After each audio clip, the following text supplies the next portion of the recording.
ಮೂರು ಸಸ್ಪೆನ್ಸ್ ಫಿಲ್ಮ್ಗಳ ಬಗ್ಗೆ ಹೇಳ್ತೀನಿ. ಇವು ಮಸ್ಟ್ ವಾಚ್ ಮೂವೀಸ್. ಮೊದಲನೇದು 7. ಇದು 1995ರಲ್ಲಿ ಬಿಡುಗಡೆ ಆದಂತಹ ಸಿನಿಮಾ.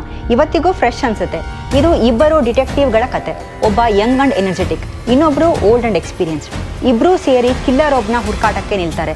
ಮುಂದೇನಾಗುತ್ತೆ, ಕಿಲ್ಲರ್ ಯಾಕೆ ಸಾಲು ಸಾಲು ಕೊಲೆಗಳನ್ನ ಮಾಡ್ತಾ ಇರ್ತಾನೆ, ಅದರ ಹಿಂದಿರೋ ಸ್ಟ್ರಾಂಗ್ ರೀಸನ್ ಏನು, ಈ ಎಲ್ಲ ಪ್ರಶ್ನೆಗಳಿಗೂ ಉತ್ತರ ಸಿಗಬೇಕಂದ್ರೆ ನೀವು ಸಿನಿಮಾ ನೋಡಲೇಬೇಕು. ಸೀರೀಸ್ ಆಫ್ ಮರ್ಡರ್ಸ್, ಕಿಲ್ಲರ್ನ ಜೂಟಾಟ, ಇಬ್ಬರು ಡಿಟೆಕ್ಟಿವ್ಗಳ ಪೇಚಾಟ. ಸಿನಿಮಾ ನೋಡೋ ಪ್ರತಿಯೊಬ್ಬರಿಗೂ ಸಿನಿಮಾ ಇಷ್ಟ ಆಗುತ್ತೆ. ಎರಡನೇದು ದ ಪ್ರೆಸ್ಟೀಜ್. ಇದು 2006ನಲ್ಲಿ ಬಿಡುಗಡೆ ಆದಂತಹ ಸಿನಿಮಾ. ಡೈರೆಕ್ಷನ್ ಅಂತ ಬಂದಾಗ ಇವತ್ತಿಗೂ ಎಷ್ಟೋ ಜನಕ್ಕೆ ಇನ್ಸ್ಪೈರ್ ಆಗೋ ಕ್ರಿಸ್ಟೋಫರ್ ನೋಲನ್ ಡೈರೆಕ್ಟ್ ಮಾಡಿರುವಂತಹ ಸಿನಿಮಾ. ಇಬ್ಬರು ಮೆಜಿಷಿಯನ್ಸ್, ಅವರಿಬ್ಬರು ಕ್ಲೋಸ್ ಫ್ರೆಂಡ್ಸ್.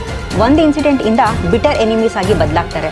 ಬೆಸ್ಟ್ ಮ್ಯಾಜಿಕ್ ಟ್ರಿಕ್ನ ನಾನು ಇನ್ವೆಂಟ್ ಮಾಡಬೇಕು ಅನ್ನೋ ಹಠ ಇಬ್ಬರಲ್ಲೂ ಬೆಳೀತಾ ಹೋಗುತ್ತೆ. ಅವರಿಬ್ಬರ ರೈವಲ್ರಿ ಯಾವ ಹಂತಕ್ಕೆ ಹೋಗಿ ರೀಚ್ ಆಗುತ್ತೆ, ಅದರಿಂದ ಏನೇನೆಲ್ಲ ಸಮಸ್ಯೆ ಆಗುತ್ತೆ ಅನ್ನೋದನ್ನ ನೀವೇ ಸಿನಿಮಾ ನೋಡಿ ತಿಳ್ಕೋಬೇಕು. ಮೂರನೇದು ನೈಟ್ ಕ್ರಾಲರ್. ಇದು ರಿಲೀಸ್ ಆಗಿದ್ದು 2014ರಲ್ಲಿ.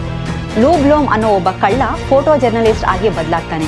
ನಂತರ ಕ್ರೈಮ್ ಎಲ್ಲಿ ನಡೆಯುತ್ತೋ ಅಲ್ಲಿನ ಫೋಟೋ ಹಾಗೆಯೇ ಫುಟೇಜಸ್ಗಳನ್ನ ಕ್ಯಾಪ್ಚರ್ ಮಾಡಿ ಅದನ್ನ ನ್ಯೂಸ್ ಡೈರೆಕ್ಟರ್ ಒಬ್ಬರಿಗೆ ಕೊಡೋದು ಅವನ ಕೆಲಸ ಆಗುತ್ತೆ.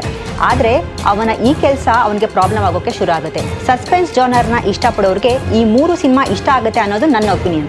ನಿಮ್ಮ ಫೇವ್ರೆಟ್ ಸಸ್ಪೆನ್ಸ್ ಮೂವಿ ಹೆಸರನ್ನ ಕಮೆಂಟ್ ಮಾಡಿ ತಿಳಿಸಿ. ಈ ವಿಡಿಯೋ ಇಷ್ಟ ಆದರೆ ಲೈಕ್ ಮಾಡಿ, ಶೇರ್ ಮಾಡಿ.